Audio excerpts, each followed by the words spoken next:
Hello, कशा आहात सर्वजण? मजेत ना? मजेतच असायला हवं. सर्वप्रथम तुम्हा सर्वांना गुड मॉर्निंग. तर आज निघालो आहोत गावाला. सकाळ सकाळी सर्व काही आवरलं. मांढरगावच्या काळूबाईची यात्रा आहे, तिकडेच निघालो आहोत. आता सर्वप्रथम की गावाला घरी जायचं आहे आणि त्यानंतर तिथून सर्व काही आवरून मग आम्ही गावच्या काळूबाईला जाणार आहोत. घरून काही नाश्ता करून निघालो नव्हतो, त्यामुळे इथे नाश्ता देखील करायचा होता, तर तेच इथं नाश्ता वगैरे करून घेतला. नाही ठीक आहे, असं नाश्ता वगैरे करून घेतला. असा आमचा काहीसा प्रवास पुढचा चालू झाला. तर हे आहे आमच्या गावचं वीर डॅम. सकाळ सकाळी हे सर्व काही बघायला खरंच खूप छान वाटत होतं आणि खूप फ्रेश देखील वाटत होतं.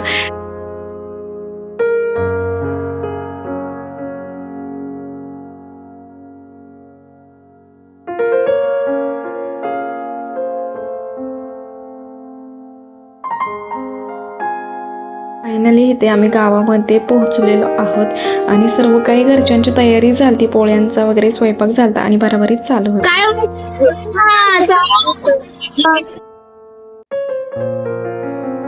आता इथे गाडीत बसल्यानंतर सर्व काही देवीचा जय जयकार केला आणि त्यानंतर गाडी निघाली. हे सर्व काही आमच्या घरातील सर्वजण आहेत, माझे जावा वगैरे, त्यांची मुलं आणि काही महिला गावातील देखील आहेत.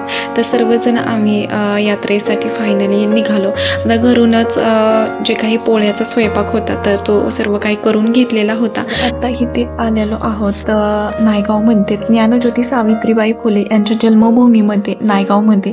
किती महान सावित्रीबाई फुले, ज्योतिबा फुले यांचे कार्य.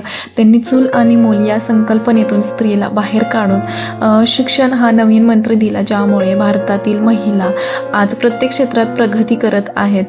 क्रांती ज्योती म्हणून ओळखल्या जाणाऱ्या सावित्रीबाई फुले यांचे कार्य आजही खरंच खूप महान आहे. आम्ही इथं पोहोचलेलो आहोत, जे की काळूबाईने विसावा घेतलेला होता, तर तिथंच ही यात्रा केली जाते. तर सर्व काही घरून साहित्य वगैरे आणलेलं होतं आणि सर्व काही आता देवीला जाण्याची तयारी देखील चालू झालेली होती. बकऱ्याचा कार्यक्रम असतो, नैवेद्य दाखवला जातो. तत्पूर्वी की ही ते देवीला ओठीचं साहित्य काढायचं होतं, तर ते काढणं चालू होतं आणि त्यानंतर मग आम्ही देवीला जायला निघणार होतो. बघा वरती खरंच यात्रा करून दिली जात नाही, खूप गर्दी असते. त्यामुळे पौष पौर्णिमा पासून ही यात्रा चालू होत असते, म्हणजेच की शाकंभरी पौर्णिमापासून काळूबाईची, मांढर देवीच्या काळूबाईची यात्रा चालू होते. ती पौष अमावस्येच्या आदल्या दिवशीपर्यंत ही यात्रा चालत असते. तर अमावस्येच्या आदल्या दिवशी आम्ही यात्रेला, म्हणजे शुक्रवारी 2 दिवस झाले ह्या यात्रेचा खरं तर एडिटिंग करायचं राहिलेलं होतं, तर तेच एडिटिंग आज केलं आणि त्यानंतर तुमच्यापर्यंत हा व्हिडिओ येत आहे. लाखो भाविकांचे श्रद्धास्थान असणारी ही मांढर देवी. लोकप्रिय मान्यतेनुसार काळूबाई केवळ एक देवी नव्हती, तर एकेकाळी पृथ्वीवर आध्यात्मिकदृष्ट्या शक्तिशाली स्त्री म्हणून राहत होती. लहानपणापासूनच तिच्याकडे दैवी शक्ती असल्याचे म्हटले जाते आणि तिने आपले आयुष्य लोकांना मदत करण्यात, आजारी लोकांना बरे करण्यात आणि गावकऱ्यांना तिच्या ज्ञानाचे मार्गदर्शन करण्यात घालवले. महाराष्ट्रातील सातारा जिल्ह्यात वाई तालुक्यातील मांढर देवी येथील श्री काळूबाईची वार्षिक यात्रा पौष महिन्याच्या पौर्णिमेला असते. तिला शाकंभरी पौर्णिमा किंवा चुडी पौर्णिमा असेही म्हणतात. श्री काळेश्वरी देवी आदिमाया पार्वतीचेच रूप आहे. ही देवी नवसाला पावणारी असल्याने नवस चुकते करणारे भाविक भक्त वर्षभर इथे येत असतात.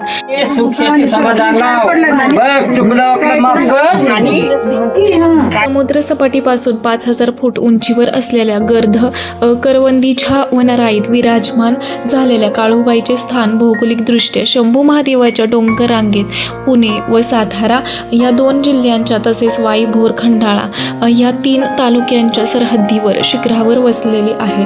वाई शहराच्या उत्तरेकडे मंदार नावाचा पर्वत आहे, तोच हा मंदारगड.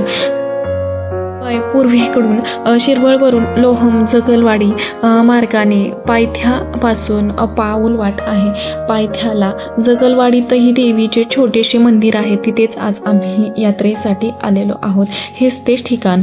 दर्शन वगैरे घेऊन आलो आणि त्यानंतरनं मग इथे जो काही घरून पोळ्याचा स्वयंपाक बनवून आणलेला होता तर तोच इथं सुहासनी आधी जेवायला घालाव्या लागतात आणि त्यानंतर जो काही बकऱ्याचा नैवेद्य असतो तर तो सहकाऱ्यांना दाखवला जातो. म्हणजेच देवीचे जे काही सहवासी आहेत, दैत्य आहेत, तर त्यांना नैवेद्य दाखवला जातो. बघा, कुठल्याच देवी देवतांना ह्याचा नॉनव्हेजचा नैवेद्य दाखवला जात नाही, तर तो आधी गोडवा म्हणजे पुरणपोळीचाच नैवेद्य दाखवला जातो. आणि जो काही बकऱ्याचा नैवेद्य असतो तर देवीचे जे बाजूला बसलेले दैत्य असतात किंवा सहवासी असतात त्यांना हा नैवेद्य दाखवला जातो. नॉनव्हेजचा वगैरे सर्व काही स्वयंपाक झालेला होता आणि त्यानंतर जे काही सुहासनी होत्या तर त्यांना देखील आधी जेवू घातलं जातं आणि त्यानंतरच मग सर्व जेवतात घरातील. तर मांडरगावच्या काळूबाईची एक पौराणिक कथा अशी देखील आहे की द्वापर युगाच्या अखेरीस दैत्यराजा रत्नासुराचा सेनापती लख्यासुराचा त्रासापासून ऋषीमुनींची सुटका व्हावी म्हणून मंडाईनेच आदिमाया पार्वती देवीला हाक मारली होती. म्हणूनच देवी तिच्या हाकेला धावून आली आणि या युद्धात कालभैरवाने देखील देवीला सहाय्य केले होते. पौष पौर्णिमेच्या मध्यरात्री म्हणजेच शाकंभरी पौर्णिमेला दैत्याला ठार केले. मांडव्य ऋषीच्या नावावरूनच देवीचे मांढर देवी पडले आणि गावचे नाव मांडरगाव असे पडले. चला, आजचा कार्यक्रम असा खूप छान असा झाला आणि त्यानंतर आम्ही घरी यायला निघालो, म्हणजेच पुण्याला. आता मिस्टरांना उद्या फर्स्ट शिफ्ट होती, सुट्टी काही नव्हती, त्याच्यामुळे लवकरच निघालो. बाकीचा शूट काही घेतलेले नाही आहेत आणि दोघी नॉनव्हेज खात नाही, त्याच्यामुळे घरून आणलेला जो काही पुरणपोळीचा स्वयंपाक होता तर तोच आल्यानंतरनं जेवण वगैरे केलेलं होतं, त्याच्यामुळे बाकी काही त्याच्यानंतर खाल्लं नाही आणि आवरून असं घरी यायला निघालो. तर आजचा ब्लॉग तुम्हाला कसा वाटला नक्की कमेंट करून सांगा. लाईक करा, शेअर करा आणि चॅनेलवरती नवीन असाल तर असंच नवनवीन व्हिडिओ पाहण्यासाठी चॅनेलला सबस्क्राईब करा. धन्यवाद. श्री स्वामी समर्थ.